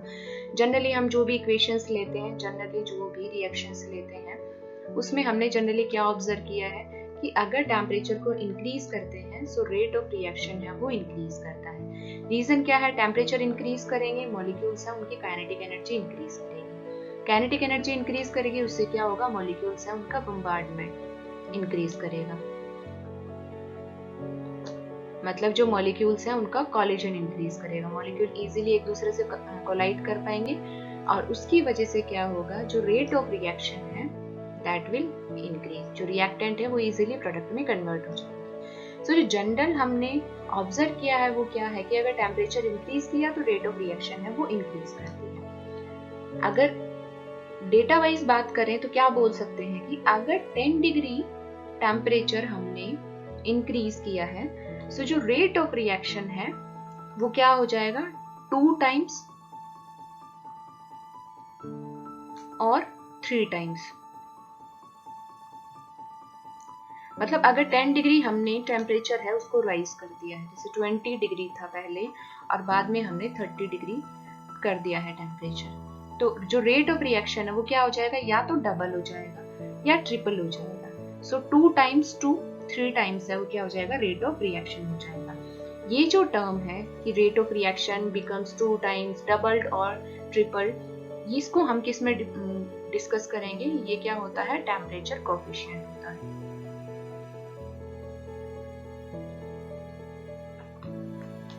जो टेम्परेचर का डिपेंडेंस है that is given by Arrhenius equation, that is K is equal to A into e raised to power minus EA divided by RT. So this is Arrhenius equation. इसके ऊपर हम separate एक class लेंगे, उसमें हम Arrhenius equation है वो किस तरह से टेम्परेचर के ऊपर, मतलब टेम्परेचर का डिपेंडेंस एक्सप्लेन करती है उसको हम डिटेल में डिस्कस करेंगे। तो जो टेम्परेचर का है वो जनरली हमें बस थोड़ा सा ये ध्यान रखना है, टेम्परेचर इंक्रीज करेंगे रेट ऑफ रिएक्शन इंक्रीज करेगा, उसका रीजन यहाँ पे ये एक्सप्लेन कर दिया है। बाकी कितना इंक्रीज करेगा कितना डिक्रीज करेगा वो हम किससे देखेंगे, आर्हेनियस इक्वेशन से डिटेल में डिस्कस करेंगे। जीरो ऑर्डर रिएक्शन में क्या होता है, suppose this is the reaction, A gives rise to product, now rate of the reaction that is minus dA divided by dt, that will be equal to K into A raised to power 0। और हम एक general equation ले सकते हैं कि जो rate है, rate of the reaction that will be equal to K into A raised to power n। For zero order reaction n is equal to 0, for first order reaction n is equal to 1, for second order reaction n is equal to 2, for third order reaction n is equal to 3 up to so on। So this is the general equation।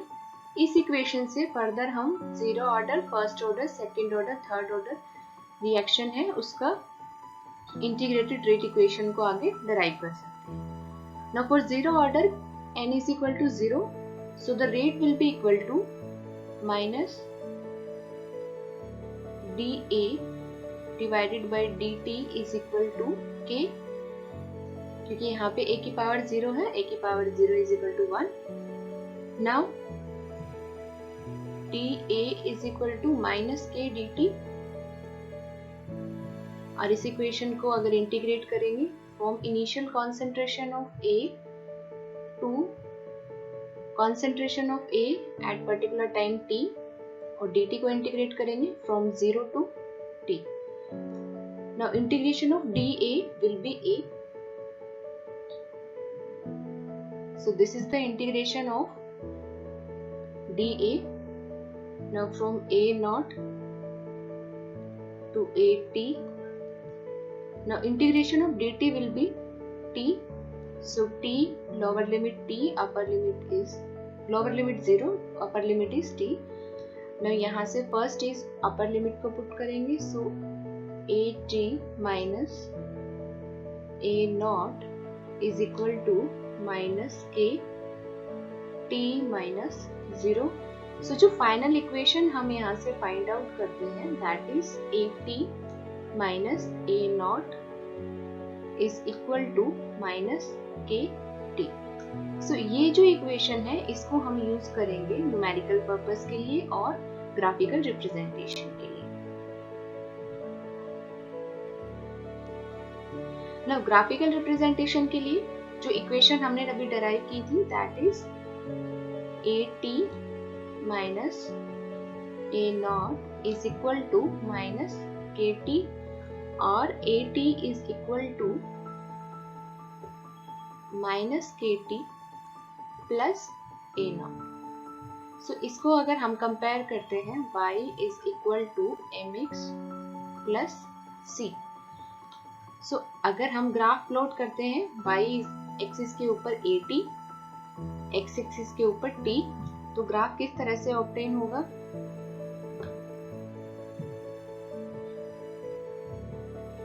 ना y axis के ऊपर AT,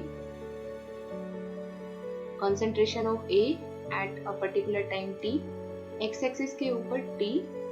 ना y is equal to mx plus c, इस equation को अगर हम compare करें तो यहाँ से m is equal to minus k हो गया, means slope is negative. So negative slope है, सो ग्राफ इस तरह से होगा. और जो ये पॉइंट है, this point is y intercept, that is c, और that is equal to a naught. So slope will be equal to minus k. So this is the graph of concentration versus time for zero order reaction. Now rate versus time अगर graph plot करते हैं तो rate of the reaction जो हमने initially equation ली थी minus D A by D T, that was equal to K into A raise to power 0. So अगर हम रेट को कॉन्सेंट्रेशन के वर्सेस प्लॉट करते हैं for zero order reaction, so rate will be on y axis and concentration will be on x axis. So जो rate है zero order reaction का, that is independent of the concentration, so graph will be this.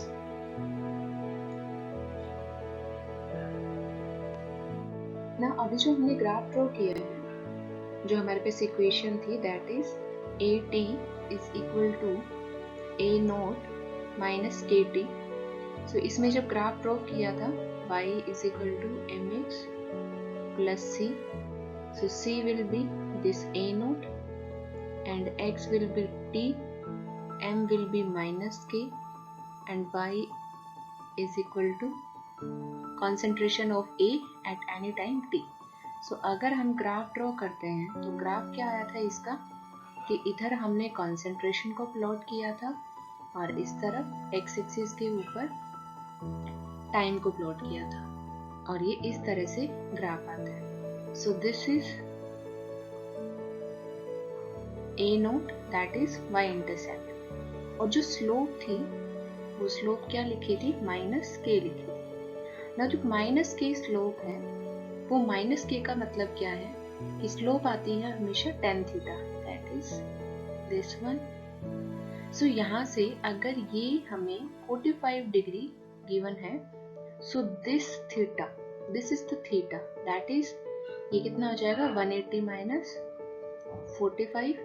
So this one will be 135 degree.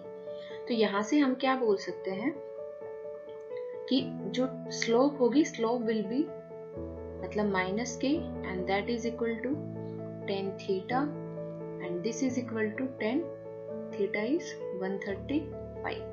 सो इसको हम लिख सकते हैं tan 135 कितना होता है -1. Slope will B k will be 1.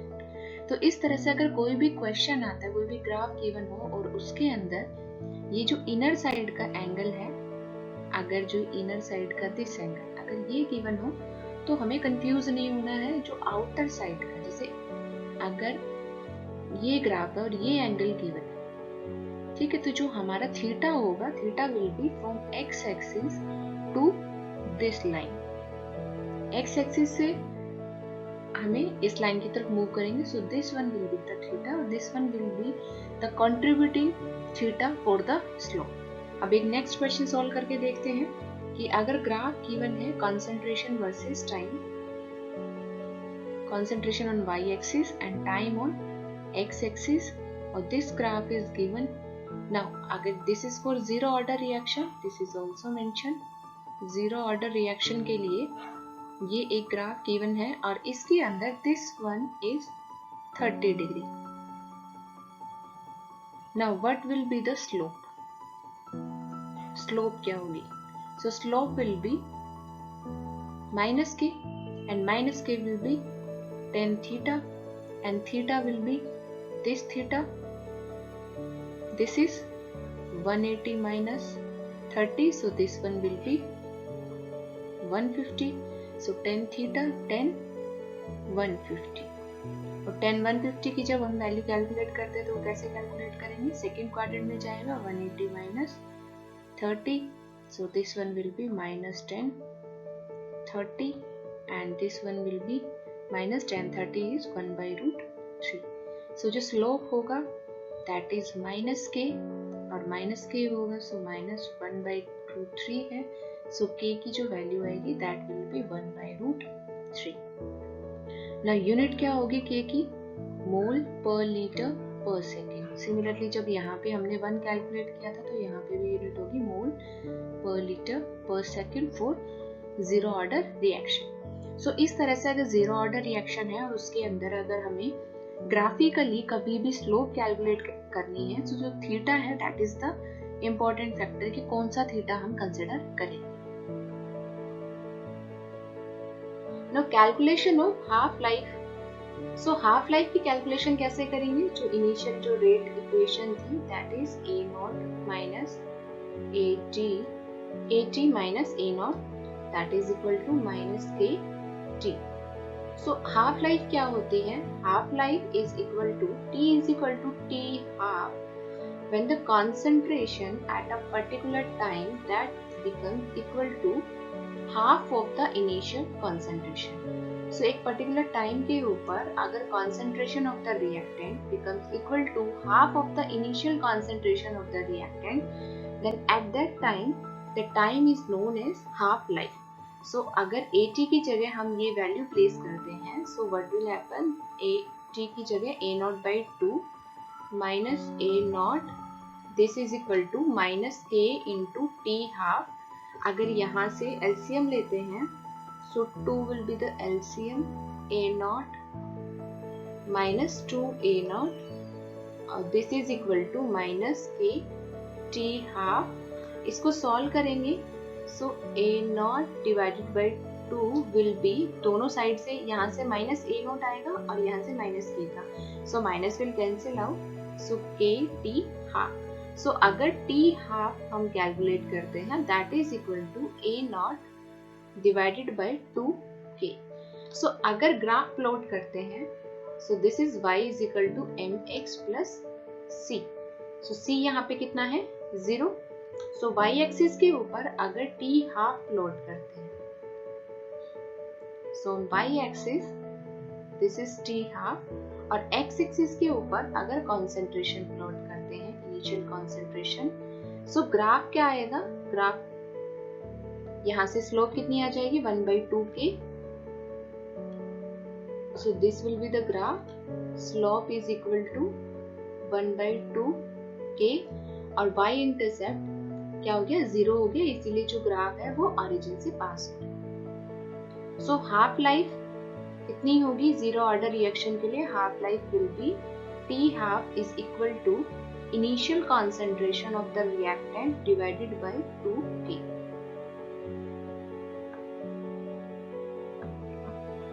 Now हमारे पास में जो इक्वेशन थी that is AT is equal to A naught minus KT।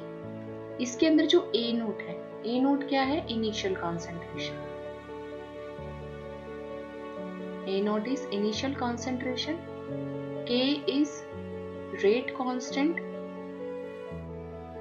जिसके यूनिट हम मेंशन करते हैं मोल per litre per second. Unit कैसे आई इसको हम आगे अभी कैलकुलेट करेंगे। T is time taken and AT is most important। AT क्या है कि रिएक्शन कितनी परसेंट कंप्लीट हो गई। जैसे अगर 100% कंप्लीट हो गई तो मतलब AT कितना है 0। 75% कंप्लीट हो गई तो कितना बचा? जो लेफ्ट है, लेफ्ट कॉन्सेंट्रेशन। 75% कंप्लीट हो गई तो मतलब AT कितना हो गया? 25% बचा, मतलब 25% बचा। अगर 60% कंप्लीट हो गई तो AT कितना है? 40% बचा। ठीक है, तो this is left concentration. Now जो अभी हमने T हाफ मतलब जब concentration at a particular time वो half of the initial concentration हुई, that is T half. So T half के ऊपर हमने जो T हाफ मतलब हाफ लाइफ के ऊपर जो फॉर्मूला डराइव किया that is A nought upon 2K। This is for half life completion. ना अगर रिएक्शन है वो 100% कंप्लीट हो जाए, सो 100% कंप्लीशन का क्या मतलब है कि दिस इज लेफ्ट कॉन्सेंट्रेशन कितनी है 0, क्योंकि 100% कंप्लीट अगर हो गई है रिएक्शन तो और कोई बचा ही नहीं है, कॉन्सेंट्रेशन बची ही नहीं है ना। सो दिस वन, ये जो इक्वेशन थी this is equal to A note minus KT। Now इसको हम क्या लिख सकते हैं 0। So 0 will be A naught minus KT और यहाँ से KT will be equal to A naught and T will be equal to A naught by K। So ये जो T है वो क्या है 100% completion के ऊपर है। अब अगर हम ये जो दो T है, एक T half और एक completion का, this is completion और this is T half, इन दोनों में क्या रिलेशन देखते हैं कि जो T half है वो क्या है half of the completion, T completion. मतलब रिएक्शन अगर 10 मिनट में कंप्लीट होती है तो जो उसका हाफ लाइफ होगा वो क्या हो जाएगा 5 मिनट्स। अगर रिएक्शन 15 मिनट में कंप्लीट होती है तो जो हाफ लाइफ है वो कितना हो जाएगा 7.5। मतलब अगर कोई A रिएक्टेंट था, मतलब इनिशियली हमारे पास कॉन्सेंट्रेट मतलब 100% था, अब 50% कंप्लीशन हो गई रिएक्शन और यहाँ पे है 100% कंप्लीशन। हम यहाँ पे 0 लेके चल सकते हैं, दैट वो ज्यादा इजी रहेगा समझने के लिए कि यहाँ पे शुरू में क्या था, रिएक्शन शुरू हुई थी उस टाइम पे क्या था, यहाँ पे 0 था, फिर 50% हो गया, फिर 100% कंप्लीशन हो गया। तो यहाँ से हम क्या आइडिया लगाते हैं कि इसका टाइम है 100% का टाइम कितना आया है A note concentration divided bye K और T हाफ का टाइम कितना आया है A note divided by 2K। मतलब अगर ये टाइम है 0 से 100 के लिए जो टाइम है, if this time is T, सो ये टाइम कितना हो जाएगा T बाय 2। सिमिलरली जो 50 से 100 है वो भी कितना हो जाएगा T बाय 2। मतलब ये जो कंप्लीट है 0 से 100 पे कितना है टाइम T है, तो 50-50 के ऊपर कितना होगा, ये भी T बाई 2 हो जाएगा और ये भी T बाई 2 हो जाएगा। इसी तरह से एक दूसरा एग्जाम्पल ले सकते हैं। 0 से अगर 50% कंप्लीशन हुई और 100% कंप्लीशन हुई, ना अगर ये टाइम हमारे पास में 3 मिनट, तो टोटल जो कंप्लीशन में टाइम कितना लगेगा। सो 50% का कितना था, 50% तो हाफ लाइफ टाइम था, कंप्लीशन का कितना होता है, हाफ का डबल होता है। ठीक है, यहाँ से हम ये भी बोल सकते हैं कि T half is T completion by 2, तो टी कंप्लीशन कितना हो गया, हाफ का double, so this one will B 6 minute. 6 minute कैसे है, 3 मिनट यहाँ पे और 3 मिनट यहाँ पे। सो इस तरह से हम क्या कर सकते हैं, विदाउट दिस फॉर्मूला हम क्या कर सकते हैं, टाइम की कैलकुलेशन कर सकते हैं। अभी ये जो शॉर्टकट ट्रिक है इसके बेसिस के ऊपर कुछ क्वेश्चंस को सॉल्व करेंगे और बाद में हम इस फॉर्मूले के ऊपर जो क्वेश्चंस हैं उनको सॉल्व करेंगे।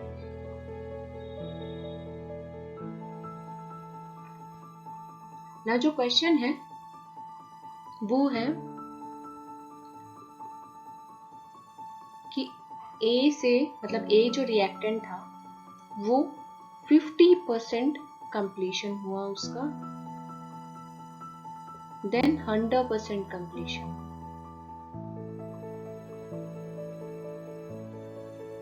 जो 50% कंप्लीशन हुआ उसके लिए जो टाइम लगा, मतलब यहाँ से जो गिवन है दैट इज 100% जो कंप्लीशन है उसका time given, this is 6 minute. तो अब जो टाइम निकालना है वो 75% कंप्लीशन, मतलब 75% कंप्लीशन के लिए जो टाइम होगा वो कितना होगा।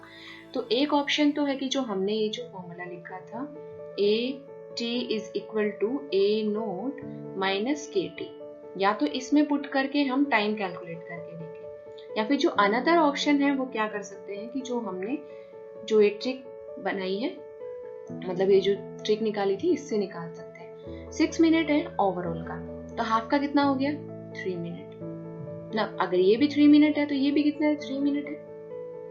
75% कहाँ आएगा, 50 और 100 के जस्ट बीच में, सो this one will be the 75%। सो यहाँ से इतना, दिस वन विल बी क्या होगा, 3 मिनट है तो this one will B 1.5 minute. तो 75% कंप्लीशन के लिए जो टाइम हो गया वो कितना हो गया, ए से पहले 50 जाएंगे और 50 से फिर 75 जाएंगे, तो मतलब कितना हो गया, पहले हो गया 3 मिनट, उसके बाद हो गया 1.5 मिनट, तो टोटल हो गया 4.5 मिनट्स। इसको अगर हम इस फॉर्मूले से भी यूज करेंगे तो भी आंसर सेम आएगा। इसको हम अभी बाद में कैलकुलेट करके दिखा देंगे, या फिर चलो एक बार अभी यही कैलकुलेट करते ताकि कंफ्यूजन ना आए। सो अगर था इनिशियल ये जो फॉर्मूला था AT is equal to A note minus KT, now T half क्या था, A नोट बाय 2K, और ये कितना है 3 मिनट्स, इसमें तो कोई कंफ्यूजन नहीं है ना, दिस इज 6 मिनट, तो ये कितना हो गया 3 मिनट। नाउ टाइम है एट 75% कंप्लीशन। तो 75% कंप्लीशन का मतलब क्या है कि इनिशियली अगर हमारे पास में ये A था, वो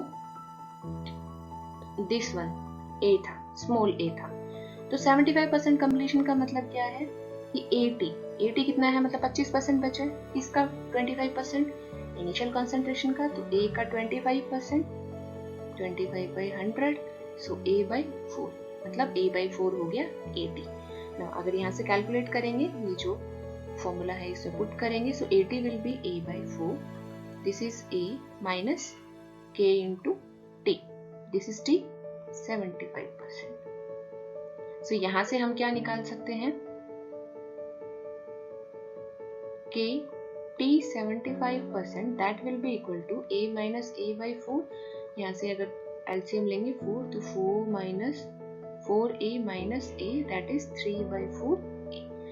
सो यहाँ से क्या आया, T 75% is equal to 3 by 4 A by K, ये इक्वेशन आ गई। दिस इज इक्वेशन नंबर 2, और इक्वेशन नंबर 1 जो हमने यहाँ से कैलकुलेट की थी। सो ये इक्वेशन नंबर थी, इसमें A नोट हमने क्या ले लिया है, A ले लिया है, so this will be A by 2K is equal to 3। सो यहाँ से हम क्या कर सकते हैं कि जो A by K है उसकी वैल्यू कैलकुलेट कर सकते हैं। A by K is equal to 3 into 2 that is 6। और ये जो फॉर्मूला है इसमें अगर हम A by K है, मतलब जो सेकंड जो हमने इक्वेशन निकाली है उसमें अगर A by K की वैल्यू पुट कर देते हैं तो वो कितनी आएगी, 3 by 4, A by K कितना है 6। सो अगर यहाँ से इसको हम कैलकुलेट करते हैं तो ये कितना आ गया 4.5 मिनट, और जो हमने आंसर निकाला था वो भी क्या है 4.5 मिनट्स। तो अगर ऑब्जेक्टिव क्वेश्चन होंगे और जीरो ऑर्डर रिएक्शन है तो उसमें हम डायरेक्टली इस तरह से इसको प्रोसीड कर सकते हैं। हमें ये जो लॉन्ग रूट है इस पे जाने की जरूरत नहीं है, हम जो शॉर्ट रूट है उससे इजीली कैलकुलेट कर सकते हैं। Now unit of rate constant. So ये रेट कांस्टेंट की यूनिट निकालने के लिए व्हाट वी कैन से कि rate constant this is equal to rate upon concentration power n, और ये हमने कहां से डिराइव किया है, rate is equal to k into a की पावर n। यहाँ से तो a की ये क्या है कंसंट्रेशन है, तो इसको मैंने कंसंट्रेशन प्लेस किया है, यहाँ से ये रेट है, this is rate constant. So rate constant is equal to rate divided by concentration raised to power n। So rate की यूनिट क्या होती है, मोल पर लीटर पर सेकेंड और मोलर पर सेकेंड, और कंसंट्रेशन क्या होती है, molar power n। So if n is equal to 0, for zero order reaction K will be m molar per second divided by molar की पावर 0। So यहाँ से जो यूनिट आ गई that is molar per second, और इसको हम expand करके लिख सकते हैं मोल per litre per second. So this is the unit of rate constant for zero order। अगर फर्स्ट ऑर्डर होगा तो n की जगह हम 1 प्लेस करेंगे, for second order n is equal to 2, for third order n is equal to 3। सो इस तरह से ये एक जनरल इक्वेशन है, और इस इक्वेशन के अंदर हम n की वैल्यू पुट करके unit of rate constant calculate कर सकते हैं। ना एक स्पेशल केस है, अभी तक जो हमने रिएक्शन पढ़ी थी वो क्या थी कि a से क्या बन गया b बन गया, और इसके लिए हमने जो रेट लॉ लिखा था उसके अकॉर्डिंग क्या लिखा था कि rate of reaction will be equal to minus D A divide by D T, that is equal to K into A की कॉन्सेंट्रेशन 0। लेकिन अगर रिएक्शन है उसको चेंज करके दे दिया जाए, जैसे कि अगर रिएक्शन है कि 3a gives rise to b, ये एक जीरो ऑर्डर रिएक्शन है, दिस इज गिवन कि ये जीरो ऑर्डर रिएक्शन है, और इसके लिए हमें हाफ लाइफ भी कैलकुलेट करनी है, और एट अ पर्टिकुलर टाइम जो ए की कॉन्सेंट्रेशन होगी वो भी कैलकुलेट करनी है। सो इसके लिए हम क्या मेथड यूज करेंगे, इसको हम शुरू से डराइव करना शुरू करेंगे। इसे रेट ऑफ रिएक्शन क्या था, so rate of reaction is equal to, हमने शुरू में एवरेज रेट और इंस्टेंटेनियस रेट की जो क्लास थी उसमें पढ़ा था -1/3, दिस इज dA/dt, कोफिशिएंट हो गया, कोफिशिएंट इंक्लूड करेंगे, this is equal to zero order reaction है, सो k इंटू a की पावर 0। क्लियर। सो यहाँ से हम क्या लिख सकते हैं, इन दोनों को आप आगे सॉल्व करेंगे, so dA divided by dt is equal to -3k, a की पावर 0 कितना हो गया 1 हो गया, 3 को हम राइट हैंड साइड में ले जाएंगे तो -3k हो गया। So dA is equal to -3k dt, और इसको हम इंटीग्रेट करेंगे फ्रॉम 0 टू t, और यहाँ से इंटीग्रेट करेंगे फ्रॉम a0 टू at।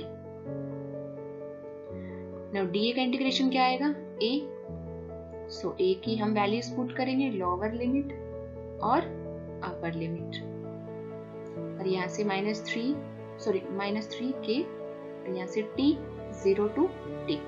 यहाँ से अगर वैल्यूज पुट करते हैं, पहले upper limit that is at, then -a0, this is equal to -3k t।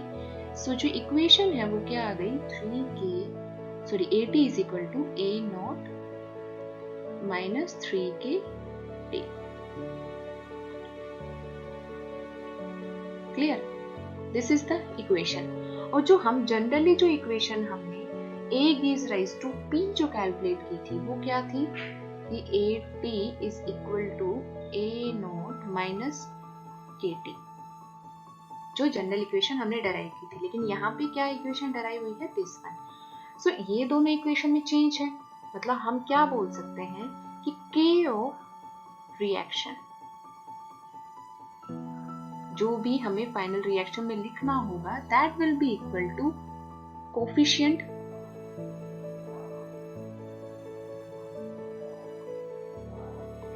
Coefficient कौन सा, रिएक्टेंट का कोफिशिएंट इनटू के नॉर्मल के। सो के ऑफ रिएक्शन, जैसे ये जो रिएक्शन थी, इस रिएक्शन दिस पर्टिकुलर रिएक्शन के लिए जो के होगा that will B coefficient, that is के जो न्यू के होगा दैट विल बी कोफिशिएंट कितना है 3 इंटू के।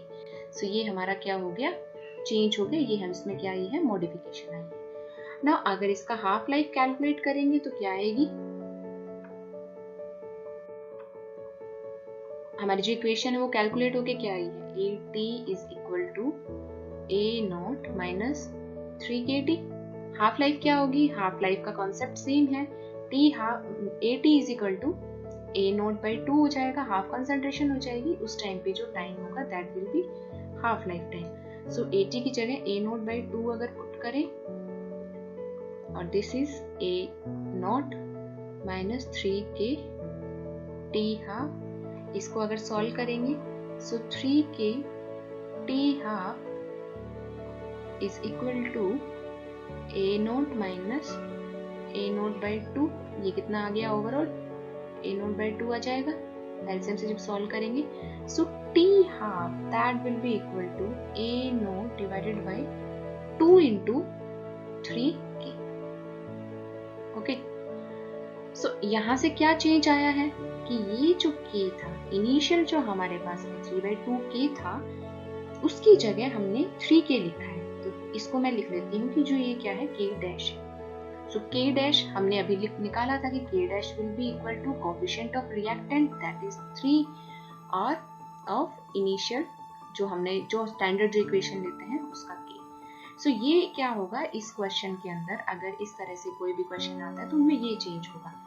सिमिलरली अगर हमें ये गिवन हो कोई भी, अगर A gives rise to P, अगर ये कोई रिएक्शन गिवन है और इस रिएक्शन के अंदर अगर हमें एट अ पर्टिकुलर टाइम, ये जीरो ऑर्डर रिएक्शन मेंशन कर देता है, mention is zero order reaction, the reaction is zero order. Now यहाँ पे अगर ये पूछा जाए कि T हाफ क्या होगा और एट अ पर्टिकुलर टाइम जो कॉन्सेंट्रेशन होगी वो क्या होगी, तो वो क्या था, हमारा जो स्टैंडर्ड फॉर्मूला है वो ये है। सो अब हम क्या लिखेंगे, K डैश लिख देंगे इसमें। So at a particular time the concentration will be A note minus K dash कितना आ गया, कोफिशिएंट इज A और इनटू में K T। So this is the general equation for this reaction, zero order reaction. और T half है वो कितना आ जाएगा, T half will be equal to initial concentration of A divided by 2 into K dash, K dash कितना है A into K, मतलब coefficient into में K। So this is A nought 2A K, so this is T half. So यहाँ से हम इस तरह से अगर कोई भी स्पेशल केस आता है, मतलब रिएक्शन इस तरह से कोई कोफिशिएंट लगा के दे दे, 3A से P बन गया या फिर A से P बन गया, तो उस टाइम पे हम क्या करेंगे, रिएक्शन को या तो डेराइव करके देखेंगे, सॉल्व करके देखेंगे, या फिर डायरेक्ट हम इस तरह से भी उसको यूज कर सकते हैं। सो ये कॉन्सेप्ट भी competitive exams point of view से बहुत इंपॉर्टेंट है। ना अभी तक हमने जितना भी डिस्कस किया है उन सब के ऊपर जो भी ओवरऑल ग्राफ्स हैं वो बन सकते हैं, वो सारे अभी कॉमनली एक बार समराइज कर देते हैं। सो फर्स्ट ग्राफ क्या बना था, AT is equal to A note minus KT, और वहां से हमने Y is equal to C plus MX करके ड्रॉ किया था। वो क्या था, Y एक्सिस के ऊपर हमने कॉन्सेंट्रेशन ड्रॉ की थी, X एक्सिस के ऊपर टाइम ड्रॉ किया था, यहाँ से ये हुआ था, this one is A not and this is theta, this is the theta for the slope. So slope कितना हो गया था यहाँ पे -a, ये एक ग्राफ प्लॉट किया था। सेकंड ग्राफ क्या था, रेट का था। सो रेट हमने शुरू में जब ये चैप्टर शुरू किया था, मतलब आज का जो टॉपिक शुरू किया था, तो इसके अंदर क्या लिखा था, -dA/dt। ये कब था, जब रिएक्शन थी A से B तक, मतलब A रिएक्टेंट है उससे B जो प्रोडक्ट है उसकी फॉर्मेशन हुई है। सो जो रेट था this is equal to this one, और for zero order reaction this is equal to this one. So अगर रेट को हम कॉन्सेंट्रेशन के वर्सेस प्लॉट करें, मतलब rate is equal to K A naught, ये लिख सकते हैं। So this one will be y is equal to mx। Now जो यहाँ पे अगर रेट प्लॉट करें और यहाँ पे कॉन्सेंट्रेशन प्लॉट करें, concentration of reactant, so rate है कॉन्सेंट्रेशन ऑफ रिएक्टेंट पे डिपेंड ही नहीं करता, क्योंकि a की पावर क्या है 0 और a की पावर 0 मतलब क्या हो गया 1। सो यहाँ से क्या आ जाएगा, एक स्ट्रेट लाइन आ जाएगी। नाउ सिमिलरली अगर जो रेट है वो टाइम पे भी डिपेंड नहीं किया, क्योंकि ये जो इक्वेशन है इसमें टाइम नहीं है, तो यहाँ पे हम क्या लिख सकते हैं कि जो रेट है that is independent of the time. So rate को अगर हम टाइम के वर्सेस प्लॉट करेंगे, सो वो भी क्या आ जाएगी, straight line parallel to X axis. Now T half, जब टी हाफ के वर्सेस प्लॉट करेंगे, सो टी हाफ क्या था, टी हाफ जो कैलकुलेट किया था that is a naught by 2k। तो मतलब अगर कॉन्सेंट्रेशन को, मतलब टी हाफ को अगर हम कॉन्सेंट्रेशन के वर्सेस प्लॉट करते हैं, कॉन्सेंट्रेशन ऑफ रिएक्टेंट, और रिएक्टेंट की कॉन्सेंट्रेशन कौन सी, initial concentration. So this one will be y is equal to mx। So यहां से ये क्या आ गया, this will be the graph और दिस इज द थीटा, और this theta is equal to, यहां से हम tan थीटा निकालेंगे, या फिर जो स्लोप होगी, स्लोप किसके इक्वल होगी, 1/2। नाउ अगर जो टी हाफ है उसको हम प्रोडक्ट के बेसिस पे कैलकुलेट करें, सो हमारे पास क्या था, A से B था, इनिशियली A कितना था, A था, B कुछ नहीं था, उस टाइम के बाद में A हो गया A माइनस एक्स, और उसी की ये क्या है t इज इक्वल टू 0 के ऊपर, और ये t is equal to any time t के ऊपर। तो जो a इज माइनस एक्स हो गया, तो ये कितना हो गया, x हो गया। ना जो इक्वेशन थी वो इक्वेशन क्या थी, a t is equal to a note minus k t. So a naught is equal to, a naught क्या है, किसी पर्टिकुलर टाइम के ऊपर a माइनस एक्स, और a नोट की मतलब a t कितना है, a माइनस एक्स, और a नोट इनिशियल कितना था, a। So this will be equal to, यहाँ से क्या हो गया, a से कैंसिल आउट हो गया, सो x कितना आ गया, kt, और x क्या है, concentration. This is the concentration of product. So अगर कॉन्सेंट्रेशन ऑफ प्रोडक्ट को हम टाइम के वर्सेस प्लॉट करते हैं, तो यहाँ से ग्राफ क्या आएगा, यहाँ पे क्या आ गई, कॉन्सेंट्रेशन ऑफ प्रोडक्ट, और हमने प्रोडक्ट क्या लिया है b, तो b की concentration with respect to time, यहाँ से क्या आ जाएगी, स्ट्रेट लाइन आ जाएगी, और ये जो ग्राफ होगा उसकी स्लोप क्या होगी, this will be equal to k, this one will be equal to k, m कितना है इसमें, k। सो इस तरह से हम ये ग्राफ ड्रॉ कर सकते हैं। यहाँ से concentration versus time, rate versus concentration of reactant, rate versus time, T half versus concentration of reactant, और मेनली यहाँ पे कौन सी कॉन्सेंट्रेशन ली है हमने, A नोट इनिशियल कॉन्सेंट्रेशन, और this one, this is the concentration of product with respect to time.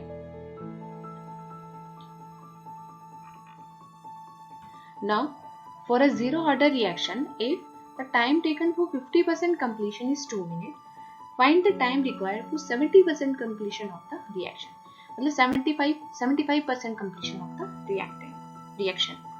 सो इसको हम क्या कर सकते हैं, एक मेथड है कि जो हमने शॉर्ट ट्रिक निकाली थी उससे करके देखते हैं, यूनिटरी मेथड से। इनिशियली A था, बाद में रिएक्शन हो गई 50% कंप्लीट, उसके बाद हो गया 100% कंप्लीट,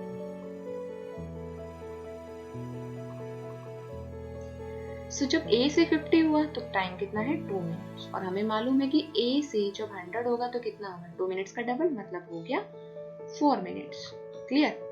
अब निकालना कब है, 75%। 75% कहाँ आएगा, 50 और 100 के बीच में, सो this one will be the 75%, और ये एग्जैक्टली इनका हाफ है। सो यहाँ से यहाँ तक अगर टाइम हमें 2 मिनट लगा है, क्योंकि टोटल टाइम 4 मिनट है, तो 2 मिनट यहाँ कवर हो गया, तो यहाँ कितना हो गया 2 मिनट।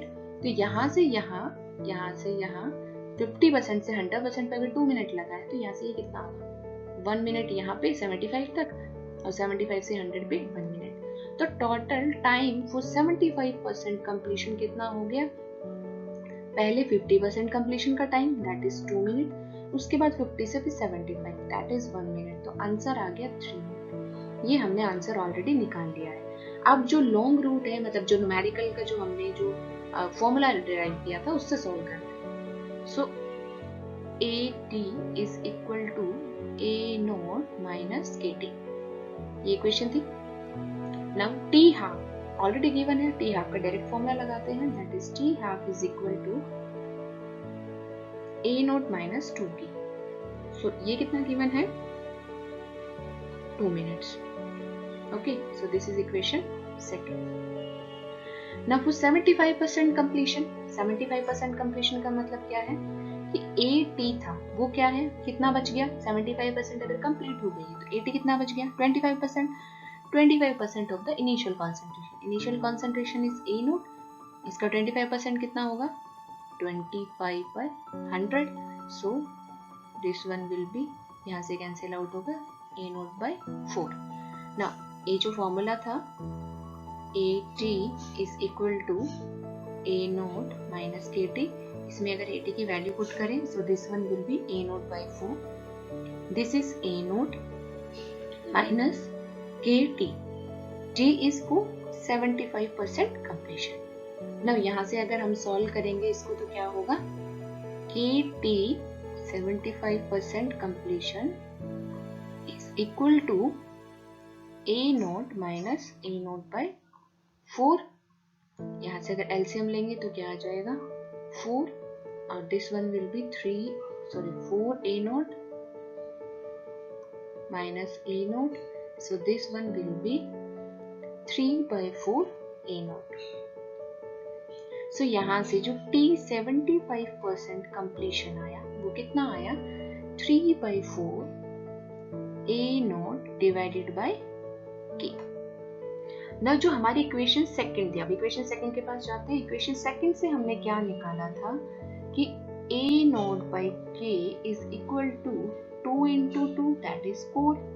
यहाँ से क्या किया, जो 2 है इसको इधर भेज दिया तो ये क्या हो जाएगा मल्टीप्लाई में चला जाएगा। सो A0/K कितना हो गया 4 हो गया। यहाँ पे अगर पुट करेंगे इस वैल्यू को A0/K कितना हो गया 4 हो गया।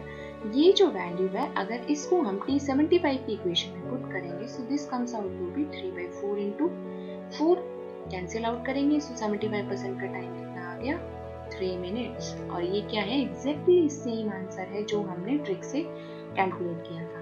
सो अगर ऑब्जेक्टिव क्वेश्चन आते हैं सो बेटर होगा कि आप डायरेक्ट ट्रिक का यूज करें। अगर कोई सिंपल क्वेश्चन है तो उसमें फटाफट आप सॉल्व करेंगे, उसमें टाइम लग जाएगा। लेकिन अगर सब्जेक्टिव आता है और पूरा एक्सप्लेन करके दिखाना है तो आपको जो ये लॉन्ग रूट मेथड है इसी से सॉल्व करना होगा।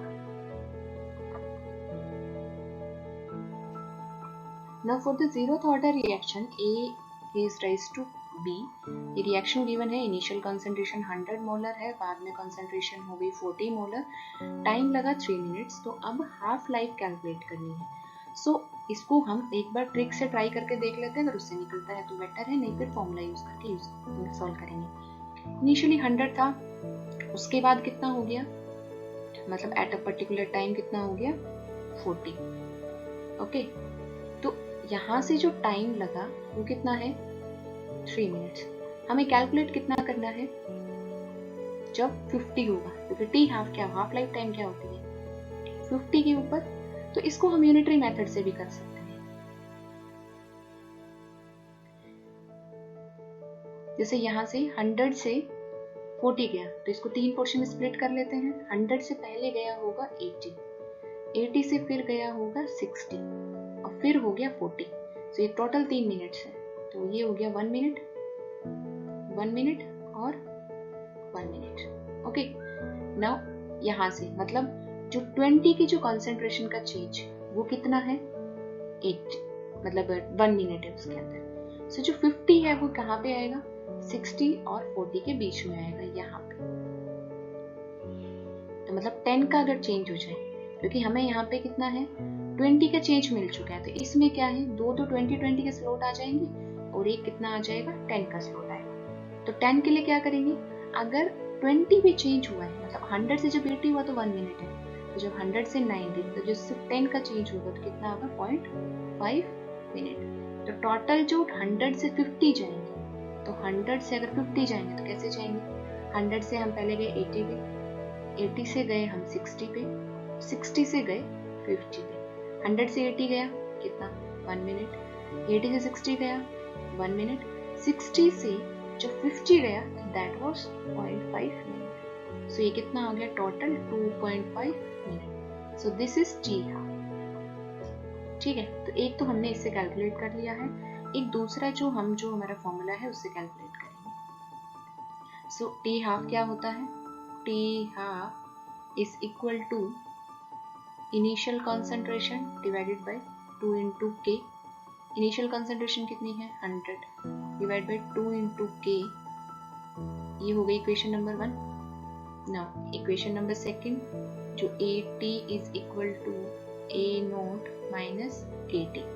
सो AT कितना है हमारे पास 40, AT हमारा एक पर्टिकुलर टाइम के ऊपर कितना गिवन है 40। सो this will B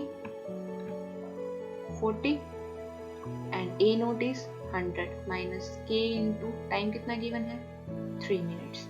So K will be equal to 100 minus 40 divided by 3। So 60 by 3 मतलब कितना हो गया ये 20 और यहाँ से इसकी यूनिट क्या आएगी मोलर पर मिनट, क्योंकि जो टाइम है वो मिनट्स में दिया है। नाउ टी हाफ अगर K की जो वैल्यू हो इक्वेशन नंबर 1 में अगर पुट करते हैं तो टी हाफ कितना था 100 डिवाइड बाई 2 इंटू के। सो 100 डिवाइड बाई 2 इंटू के कितना है 20। सो यहाँ से इसको कैलकुलेट करेंगे तो कितना आ जाएगा 5/2 दैट इज 2.5 मिनट्स। सो जो हाफ लाइफ टाइम है दैट इज 2.5 मिनट्स। यहाँ से भी यही है और यहाँ से भी यही है। सो अगर ऑब्जेक्टिव आए या जो भी है जिससे भी आप स्पीड से क्वेश्चन को सोल्व कर सकते हैं, चाहे आप इस मेथड से सोल्व करें या इस मेथड से सोल्व करें, जिस मेथड से भी आप जितना जल्दी और जितना एक्यूरेट आंसर ला सकते हैं उस मेथड को फॉलो करके इसका आंसर कैलकुलेट करना है। ऑब्जेक्टिव होंगे तो ऑब्जेक्टिव में कोई भी मेथड कौन सा हमने यूज किया है वो चेक नहीं होता, लेकिन अगर सब्जेक्टिव होगा तो ऑब्वियसली हमें सिर्फ इस मेथड को ही फॉलो करना होगा, क्योंकि इसमें हमें पूरी स्टेप्स रिप्रेजेंट करनी है। सेकंड जो इम्पोर्टेंट पॉइंट है, फिजिकल केमिस्ट्री में कभी भी न्यूमेरिकल सॉल्व करते हैं तो सबसे इम्पोर्टेंट जो क्या होता है कि जो भी हम कैलकुलेशन करें अगर कोई भी क्वांटिटी है तो उसकी यूनिट जरूर मेंशन करनी है। अगर यूनिट मेंशन नहीं करेंगे तो क्या होता है कि वहां पे मार्क्स डिडक्ट हो जाते हैं। सो यूनिट का जो है वो प्रॉपर ख्याल रखना है। जैसे यहाँ पे जो K था, K हम 20 भी लिख सकते थे, लेकिन हमें यूनिट यहाँ पे मेंशन करनी होगी, अदरवाइज यहीं से 0.5 मार्क्स है या जो भी तुम्हारे क्वेश्चन के ऊपर डिपेंड करता है कितने मार्क्स का क्वेश्चन है, वहां से जो मार्क्स है वो डिडक्ट हो जाएंगे। सेकंड जैसे टी हाफ था, टी हाफ की यूनिट भी हमें मेंशन करनी होगी कि 2.5 क्या है, मिनट्स है, सेकंड है, आर। तो इस तरह से यहाँ पे भी हमें क्या करनी होगी, यूनिट्स है वो मेंशन करनी होगी। सो जो मोस्ट इंपॉर्टेंट फैक्टर है कि जो भी क्वेश्चन हो उसके अंदर हमें यूनिट्स हैं वो पर्टिकुलरली मेंशन करनी है।